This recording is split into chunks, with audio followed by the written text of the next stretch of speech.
Hey everybody, Al here from Comma Team TV. Today we're going to go check out my outdoor loadout, or as I want to call it, Tactical Airsoft Gear Load, or TAG for short because I like acronyms. Let's start from the top to the bottom. First off, I have an Amcor PJ helmet in OD green that I spray painted to match the camouflage of a different loadout I have, and to cover the shiny plastic that it originally has when light hits it. I also bought it because it looks cool. It has a head strap adjustment at the back, which is very important to fit all different sizes of heads. And the most important part is that it has an NVG mount. This allows me to attach my GoPro camera onto my GoPro mount, onto my NVG mount on my helmet. This allows me to capture game footage from a first-person view as you've seen in my gameplay videos. The mount I got is a Brain Exploder GoPro NVG mount, which sits more closely to the user's eye line.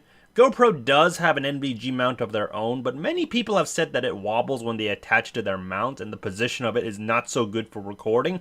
Now I happen to be lucky that my GoPro NVG mount attached on with no wobble, and I didn't really mind the mount positioning, but the Brain Exploder mount is more consistent, more solid, even if the position of it gets in the way of my sights with my GoPro hitting the back of them. I would still suggest the Brain Exploder GoPro mount. Next are the very important safety eye protection goggles with RX inserts that allow me to buy prescription lenses to put into the frame so that I can see clearly on the battlefield, because I need glasses. Now, while this option works, it is rather pricey, with my prescription lenses for the RX inserts costing $192, so think about this before investing in it, as I would suggest buying the Guard Dog Evader 2 goggles, which allow you to wear them over your glasses, and I've seen them accommodate big frames, so that's a plus. They aren't quite full sealed compared to the ones I'm wearing with the RX inserts, and the view is a little squish, but they didn't cost over $200 in total compared to RX inserts. I also used FogTech anti-fogging wipes. Those things work, and if you use it the right way, you will get the right results, because I've used it the right way and I've used it the wrong way. Trust me, when you use the fog wipes, wipe them and wait 15 minutes and it will not fog for the next couple of hours. Next is the One Tigris half face mask with ear protection. This is the best protection that really helps out because it has a mesh mask down the middle of your mask for you to breathe out the hot air.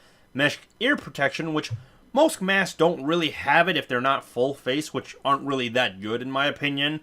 What makes this mask even better is instead of being completely meshed like those full face ones, which will cause problems with aiming down your sight since it's all metal and doesn't shape your face properly or adjusts to it, the One Tigris has padding on the side for your face, which lets you effortlessly aim down your sights without getting in the way and not losing the protection, almost as if you weren't wearing a mask at all. On my neck, I'm wearing a Shemagh, which I use to protect me from two things: BBs to the neck and keeping the sunlight from beaming down onto my neck and making me hotter. The Shemagh also cushions my neck from slings I use, and if I do sweat, the moisture will be kept around my neck to keep me cool, or I could always dunk or drench the Shemagh in cold water to keep my neck cold when I wrap it around. Also, Shemaghs have multiple ways to use them, which is really nice, and everyone should have one. On my loadout, I'm wearing an amalgamation of items that essentially turned it into a battle belt that I could have bought together for cheaper, but at least this is something unique to me. I bought Hazard shoulder pads to help cushion the load on my shoulder and to prevent the straps from cutting into my neck. The design of the shoulder strap also has Velcro that acts like Molly that allows me to attach my Elite Force kill rag and my rubber knife to me. It's a very nice feature. It also doesn't interfere too much with my camo or my movements. Other modifications are Velcro straps I attach to keep the straps from sliding around that I was experiencing from earlier games where I needed to constantly readjust my straps to me. On my belt is two pistol or flashlight pouches that I keep a speed loader in. The belt is from an OE Tech Crossdraw vest that in my opinion is a very poor choice of investment in, but the belt is nice so I took it from that.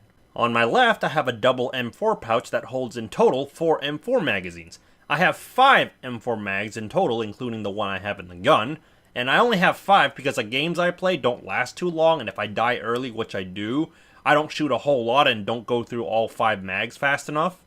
Continuing after the M4 pouches is an OE Tech roll-up dump pouch that can hold a max of 6 M4 magazines, and since I only hold 4 M4 mags plus 1 in the gun, there's no problem with me running out of space to drop it in the pouch, or dump it. Behind on the back of my belt is a utility pouch that at the time I had no idea what I wanted to put in, but now it holds my gloves, goggles, Shemaghs, and miscellaneous items that I can think of to put in there. Heck, It can also be another dump pouch for me if I decided to carry more mags, right? It can be anything. Continuing on, to my right side is a holster I got from Canadian Tire. It's a Crosman Holster that can accommodate a variety number of different size pistols. It's pretty universal and has a mag pouch in front for extra mags or something in that size, like a flashlight attachment. The pistol I have is a PT-99 Springer pistol. Yes, a Springer because I barely used my KWC MP40 gas pistol during the game, and when I did use it, the gas apparently leaked. Probably because I didn't do any maintenance on the mag itself for a long time, so I have a Springer as a stand-in. But it shoots alright. We'll invest in a better pistol later as I keep playing. I also wore a Lancer tactical body armor for protection not only against BBs, but also against the environment to help cushion me when I crawl around in case there are any sharp objects in the ground I would like to not be stabbed by. I also have a rubber knife slid into the Velcro, which works out pretty well actually. I really like that I thought to do that. Now there's one problem, is that wearing this armor, it constricts your body's ability to breathe well, so I got pretty hot wearing it, so there's a trade-off from one type of protection for another. Comfort versus protection. I plan to not wear it the next time I go to the field to play, but I'll bring it just in case if there are reckless players on the field who don't follow the full auto rule, which I've experienced. And it was not fun. Speaking of protection, I have HatchXtak Knee and Elbow pads to protect my joints when I'm prone or kneeling, and this has helped protect me from injuring myself because, like I said, there may be sharp or hard objects on the ground and I don't want to get hurt by them. The knee pads are also very well designed as they are quick detach so you can put them on or take them off really quickly, and I like that. Beware of the clone copies. They do offer the same protection, but they're a little too secure and don't detach as quickly as the HatchXtak originals do, so be careful when buying clone ones. I'm also wearing hard knuckle gloves to prevent myself from being shot in the area around my knuckle, which I did get shot in my index finger near the knuckle, but that's okay because I was wearing my hard knuckle gloves which protected me. Another item that protected me is my boots with the ankle support, so that I'm much less likely to twist my leg if I so happen to step into a hole without knowing, which has happened and I almost sprained my foot.